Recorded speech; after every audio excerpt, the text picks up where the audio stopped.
Hi friends, എല്ലാവർക്കും സ്വാഗതം. എല്ലാ കാലാവസ്ഥയിലും നമുക്ക് നട്ടുവളർത്താൻ പറ്റുന്ന ഒരു വിളയാണ് പച്ചമുളക്. നമ്മൾ കടയിൽ നിന്ന് വാങ്ങുന്ന പച്ചമുളകിലാണ് ഏറ്റവും കൂടുതൽ വിഷമുള്ളതെന്ന് പറയുന്നത്. നമ്മളൊന്ന് മനസ്സ് വെച്ചാൽ മതി, നമുക്ക് നമ്മുടെ അടുക്കള തോട്ടത്തിൽ തന്നെ മുളക് കൃഷി ചെയ്തെടുക്കാം. പച്ചമുളക് നട്ടുവളർത്തുന്നതിനായിട്ട് കടലിൽ നിന്ന് വാങ്ങുന്ന പത്തലമുളകിൻ്റെ അരി വിതറിയാലും മതി. നമ്മൾ ഇതുപോലെ വിതറിയിരുന്ന കുറച്ച് വിത്തുകൾ മുളച്ചു വന്നതാണിത്. അതിൽ നിന്ന് നല്ലത് മാത്രം എടുത്തിട്ട് ബാക്കി നമ്മൾ പറിച്ചു കളഞ്ഞു.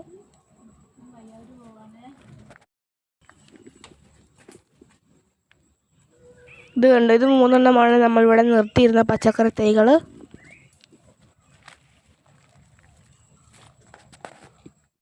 നമ്മളിത് പറിച്ചിട്ട് ഗ്രോ ബാഗിൽ നടാനാണ് പോകുന്നത്.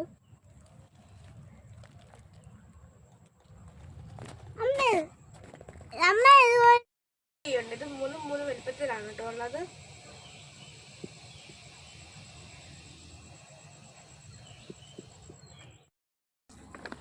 ഇത് നമ്മുടെ ടെറസിന്റെ മുകളിലാണ് കേട്ടോ നടുന്നത്. ഇത് നമ്മൾ ചാണകപ്പൊടിയും മണ്ണും ഇട്ട് വെച്ചിരിക്കുന്ന ഗ്രോ ബാഗാണ്. അതിലേക്ക് നമ്മൾ മുളക് നടാൻ പോവാണ്.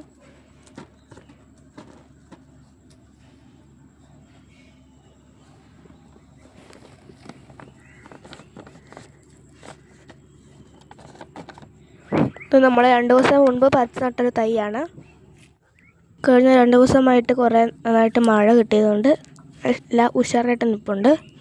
ഇത് നമ്മുടെ മുളകിൻ്റെ ചെടി നശിപ്പിക്കുന്ന ഒരു തരം പ്രാണിയാണ്. ഇത് മുളക് ചെടീൻ്റെ തണ്ടിലാണ് ഉണ്ടാകുന്നത്. ഇതിനെ നമ്മൾ കാണുമ്പോൾ തന്നെ പിടിച്ച് കൊല്ലണം. ഇത് കുറച്ച് വലുതായ തൈയാണ്. ഇതിനകത്ത് ചെറുതായിട്ട് മുളകുകളൊക്കെ ഉണ്ടായി തുടങ്ങിയിട്ടുണ്ട്. പിന്നെ കുറച്ച് പൂവുകളൊക്കെ ഉണ്ട് കേട്ടോ. ഇതിന് നമ്മൾ വളമായി കൊടുക്കേണ്ടത് അടുക്കളയിൽ നമ്മൾ ഉപയോഗിക്കുന്ന വെളുത്തുള്ളിയുടെ തോലും അതുപോലെ തന്നെ സവോളേൻ്റെ തോലും ഒക്കെയാണ്. പച്ചക്കറി വേസ്റ്റ് ഒരിക്കലും അതപടി കൊണ്ടിടരുത്.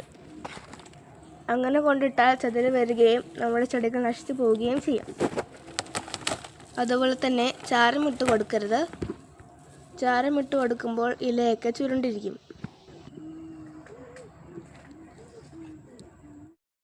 നമ്മൾ ഇതുപോലെ നട്ടുവളർത്തിയ ഒരു മുളക് തൈയാണ് കേട്ടോ. ഇതിൻ്റെ നിറച്ചും കായ ഉണ്ടായിട്ടുണ്ട്. ഇതിൻ്റെ വെയിറ്റ് കാരണം ഇത് മറിഞ്ഞു പോയേക്കാണ്. നല്ല നീളമുള്ള മുളകാണ് കേട്ടോ.